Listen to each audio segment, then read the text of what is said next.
Hello there, welcome to CoreTV News at 4. I am Gete. President Muhammadu Buhari has urged Nigerian lawyers not to sacrifice the integrity of the country's legal system in a bid to cover the misdeeds of their clients, no matter how lucrative the brief may be. Or speaking at the opening of the 55th Annual General Conference of the Nigeria Bar Association (NBA), Buhari called on Nigerian lawyers to support his administration's war against corruption and help the country return to the path of rectitude by making Nigerian courts functional and effective again. Noting that lawyers are often in the vanguard of the defense of human rights, he urged them to view corruption too as a gross violation of human rights. The president also urged Nigerian lawyers to work for a more efficient and effective legal system, which he said will help to attract more investment to the country and accelerate the pace of national economic development. The president assured the gathering that his administration will give its full support to the implementation of the required legal reforms if it is convinced that they are in the best interest of the nation. UN Secretary-General Ban Ki-moon arrives in Nigeria for a two-day official visit. Ki-moon, who arrived at the Nnamdi Azikiwe International Airport, Abuja, on Sunday at 4:15 p.m., was received by Ambassador Bulus Lolo, Permanent Secretary, Ministry of Foreign Affairs, the UN Resident Coordinator, Dauda Toure, UNFPA Executive Director, Batunde Oshotimehin, and Special Representative of UN Secretary-General to Nigeria and West Africa, Abe Chambers. They were among those who received ban. The Secretary-General was driven to Transcorp Hotel, Hilton, where he is expected to hold talks with state governors under the aegis of Nigerian Governors Forum (AGF). The dialogue with governors would hold under the theme Pathways to a New Nigeria, the role of sub-national government. The UN scribe today would meet with President Muhammadu Buhari at Aso Villa. Ban would later lay a wreath in memory of persons who died at the UN House bombing in 2011 as part of activities to mark the 4th anniversary of the incident. The UN scribe would also have lunch with members of the business community with the theme, the role of Nigerian business and the economy in implementing the Sustainable Development Goals and addressing climate change. President Muhammadu Buhari accepted the voluntary offer by the leadership of the Muslim community under the Sultan of Sokoto, Alhaji Sa'ad Abubakar III, to supervise the ad hoc committees of government officials established by the National Hajj Commission of Nigeria to cater for the general welfare of Nigeria pilgrims. The Sultan has been represented by a committee of emirs under the leadership of the Emir of Kano, Muhammadu Sanusi. The second senior special assistant to the president on media and publicity, Gabashew, said the development did not contradict the earlier directive by the president that the federal government declaration to the 2015 Hajj exercise be suspended in line with the cost-saving measures of his administration. The presidential spokesman ordered that in accepting this voluntary offer of service, Buhari made it clear that there would not be government funds involved in the mission by the Emir.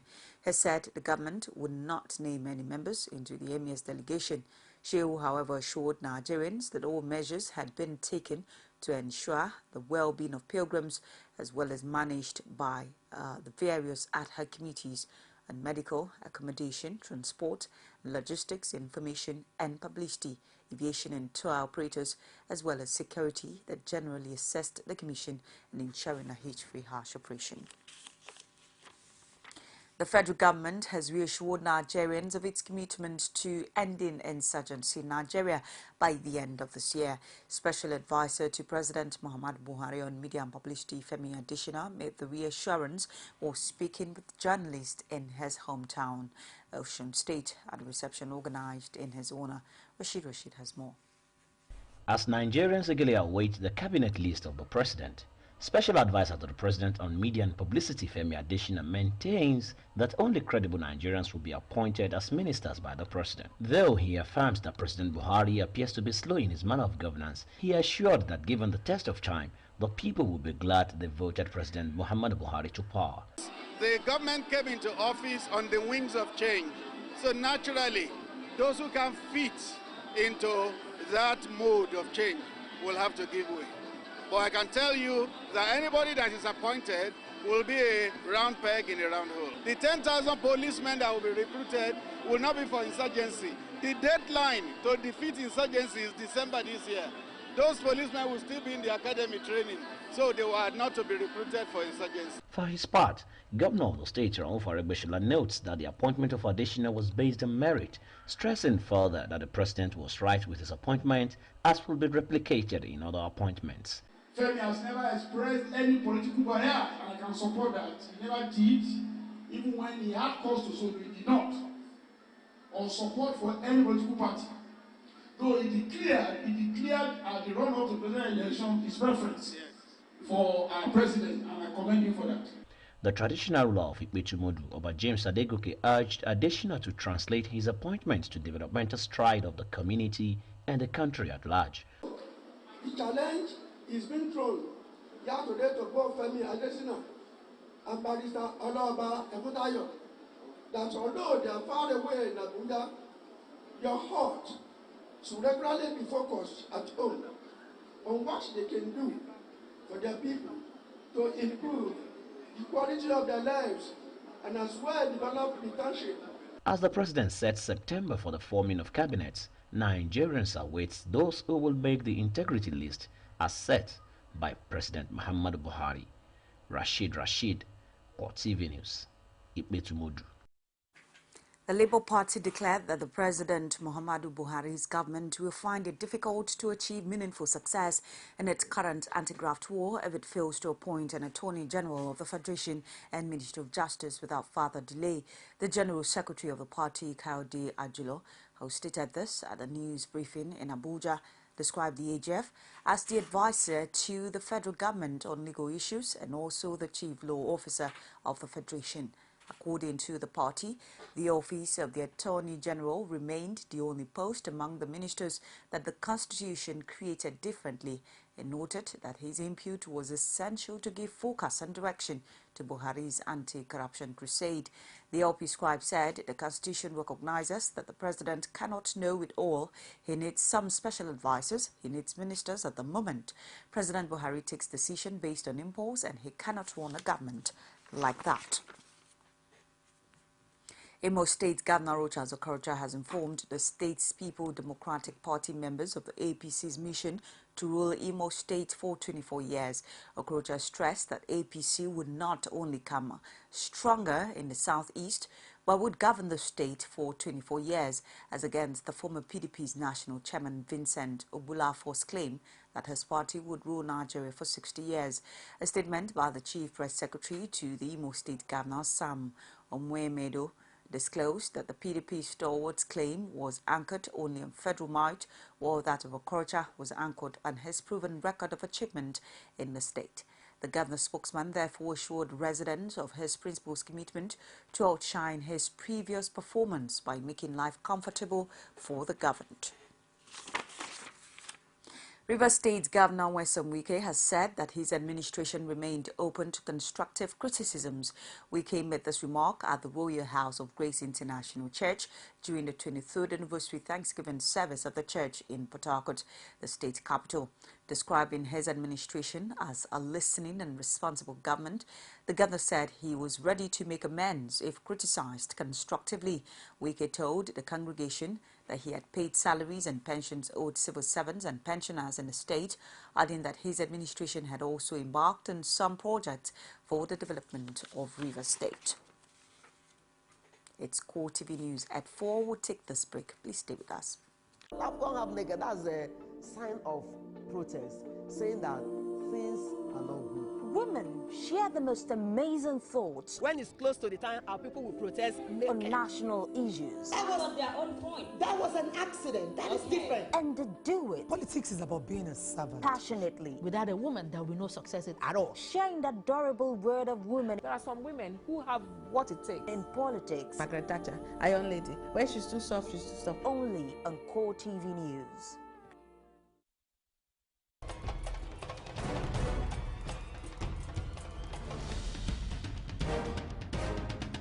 This is what the people are saying. You don't run a big economy with generator. They need to do more in terms of energy, and power. Many things to do for this Nigeria about lights, water, and new TT. For Nigerians that are not gullible, we know that good laws have done nothing good for this country. Buhari won the election convincingly. Talk to our husband that you should keep promise about what you said, and because people are watching you, you know, another election is coming. Also, some people will stand for Yoruba land, will be strong man. You don't die. This nation is moving forward. The best is going to take place. The people giving voice to the voiceless. Welcome back. It's CoreTV News at 4. Now, do not forget that you can also reach us on our social media platforms on facebook.com, facebook.com/CoreTV News, on Twitter at CoreTV News NG, YouTube at youtube.com/CoreTV News. 62-year-old Matthew Esuko has indeed been thrown into anguish, sorrow and pains following the alleged brutal killing of her son by his landlady and members of her family. Esuko's only plea is for justice to be done on the case of his innocent son, who was forcefully exited from the world. CoreTV News Bulu DBC has details as presented from our studios. The tragic death of 20-year-old Emmanuel Ezuko is one case too bitter for the Ezuko's family to bear. The computer engineer and only son of Pastor Matthew Ezuko was allegedly set ablaze by his landlady at one of the abandoned rooms in the house. Narrating his ordeal, Matthew Ezuko said this problem with the landlady started when his wife advised the landlady against taking illegal delivery of babies in the compound.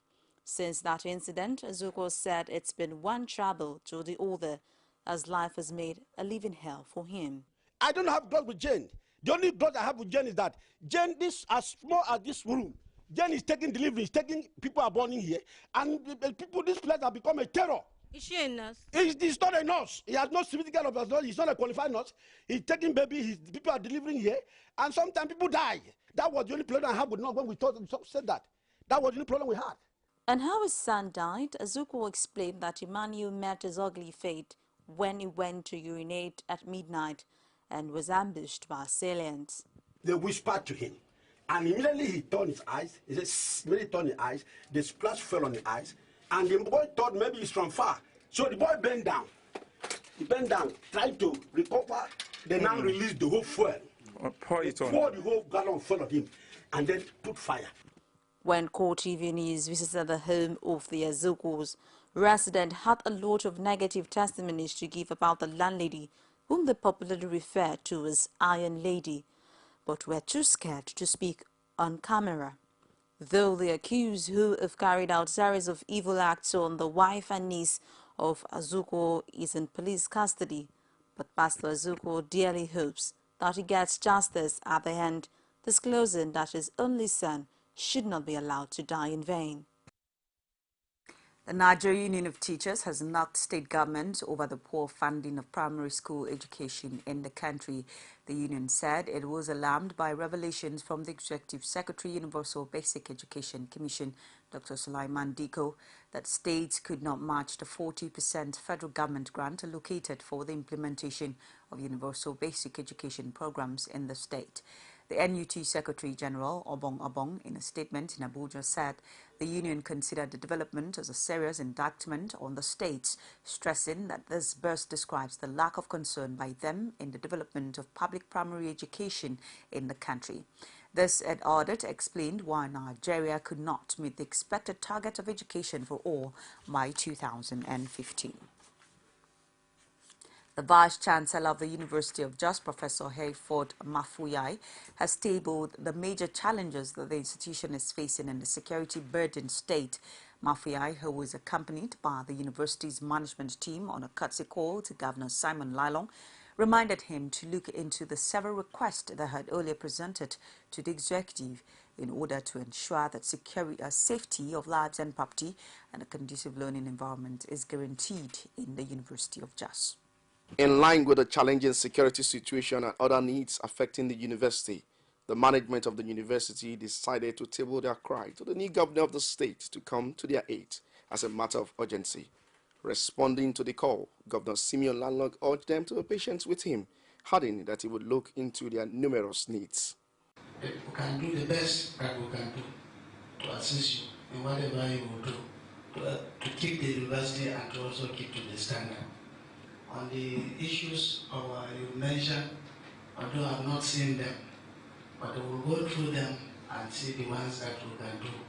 But have our assurance that within our limited resources, by God's grace, we will also access the university.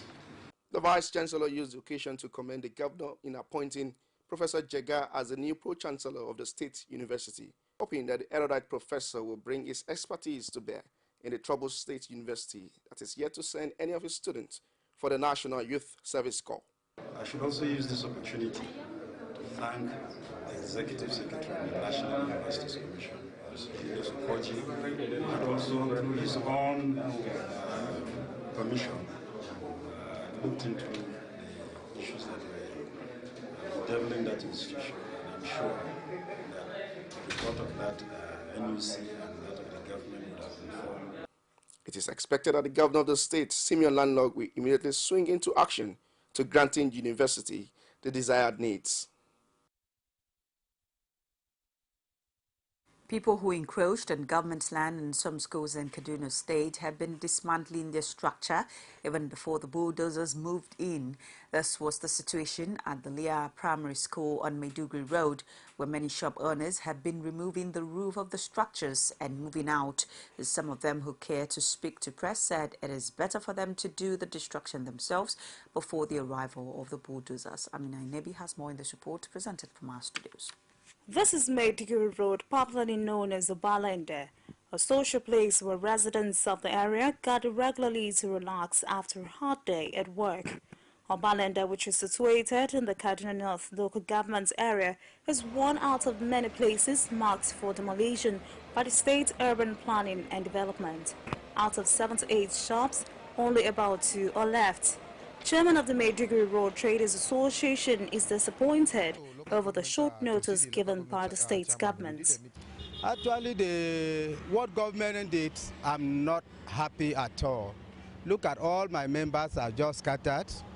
Imagine that the government that we vote in place to come and give you 14 days to park. And this allegation was given from the Kasuda and the Kaduna North local government, giving this portion of lands out for individual to build and giving you allegation. Today, we went and showed them the document that warrants us to stay here, and the government just being unfair to us. Is it because we are low-income earner and just throwing people for 14 days to leave and go? It's some of them parking here, they don't even know where they are going to. A shop owner here believes that the state government should have provided them an alternative before seeking to displace them. We had a meeting with our local government chairman. He now told us that that he's going to forward our request and our cry to governor. And up to now, we have not heard from him. We didn't hear any good listen from him now, up to now. I don't have anything again. Look at me, I have family, I have children. Even I have brothers that even stay with me. They all depend on me. It is through me they are eating. Now, we am getting the daily bread now. They have demolished the place. I have no other place to go. It will be recalled that the state government gave the land encroachers a 2-week notice, which has since elapsed. Women in Nigeria have been charged to be more dedicated and useful to their immediate society and nation at large. This formed part of the message of this year's NASFAT Women's Week in Nigeria. The Deputy Governor of Lagos State, Idiat Adebule, who earlier charged women to be more dedicated, stressed that women are custodians of the nation's greatness. Therefore, responsibility behoves on them to take the lead as role models. Akim Shonaiki has details as presented from our studios. Marking the end of the 16th Annual Women's Week of NASFAT in 2015 was a lecture for women with the theme Entrepreneurship Remodeling Women's Perception. The lecture, which was well attended, had women colorfully dressed with rapt attention on the path of charting a new course for their life and the nation. Representing the Governor of Lagos State, the Deputy Governor Idiat Adebule disclosed that the Embaday's administration is prepared to support women and give them the desired recognition and involvement in governance. I want to commend NASFAT for this focus of theirs.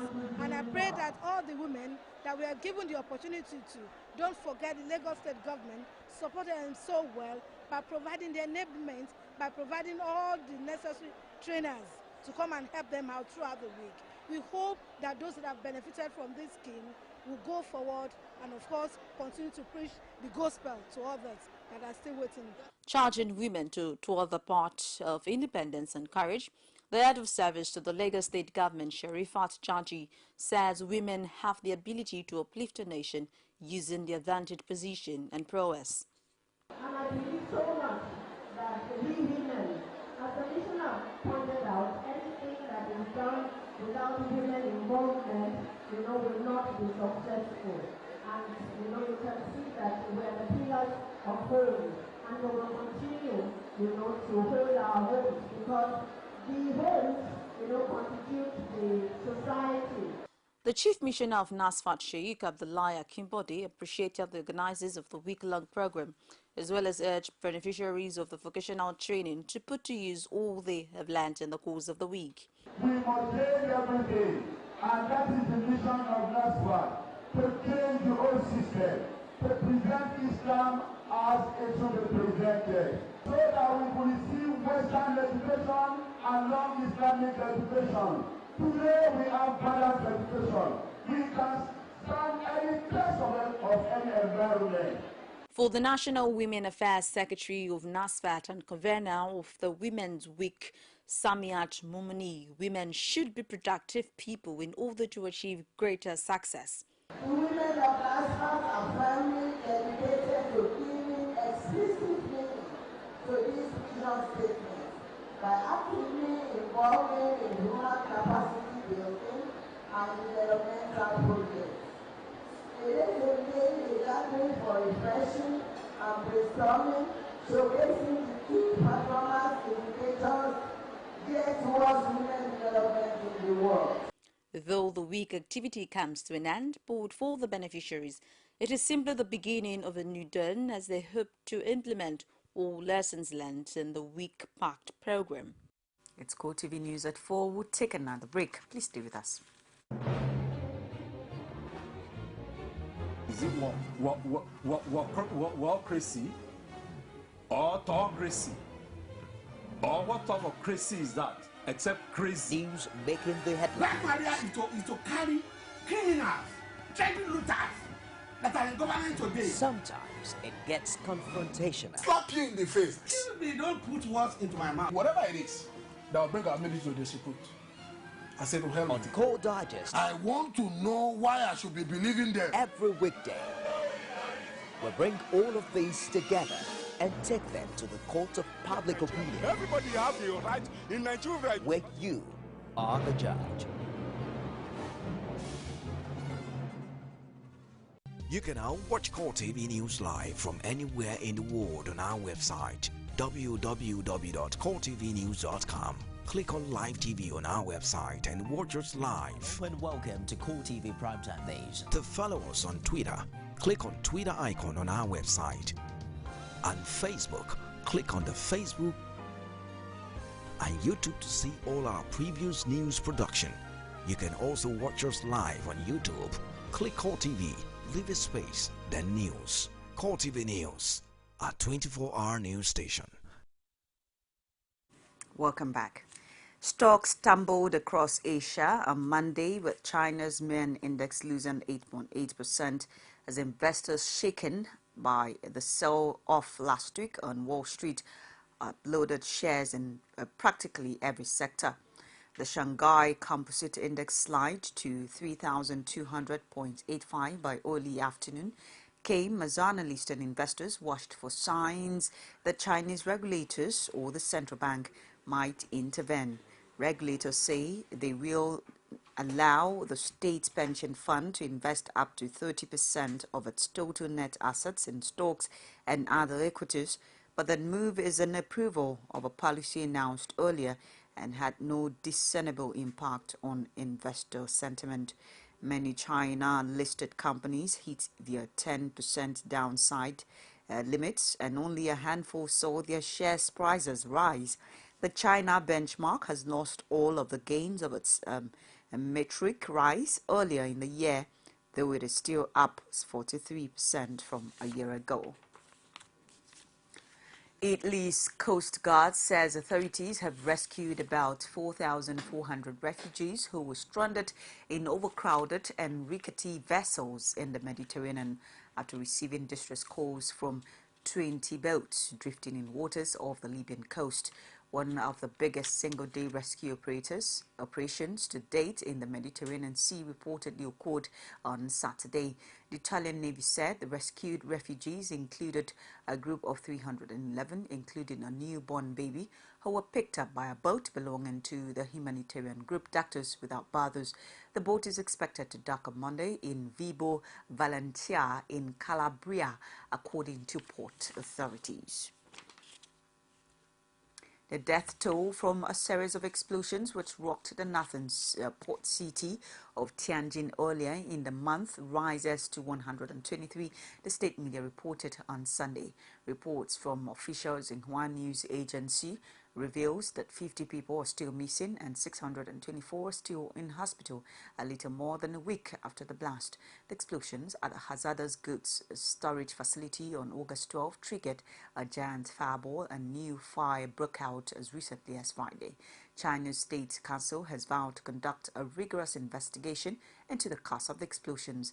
Xinhua said Saturday the owners of the hazardous goods storage company at the center of the incident, Ruihai International Logistics, reportedly included the son of a former police chief who used his connection to help the firm obtain the necessary permits and pass inspections. The blast have also sparked fears of toxic pollutants contaminating the air and water of the city, which has a population of around 15 million people. John, now to sports.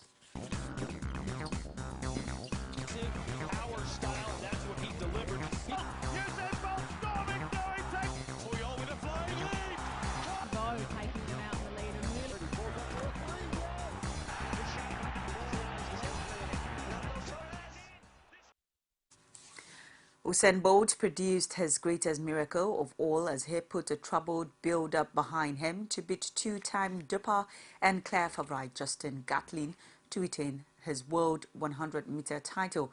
The controversial Gatlin came into the final on a 28-race unbeaten run and apparently relinquishing his role as a sports bad guy.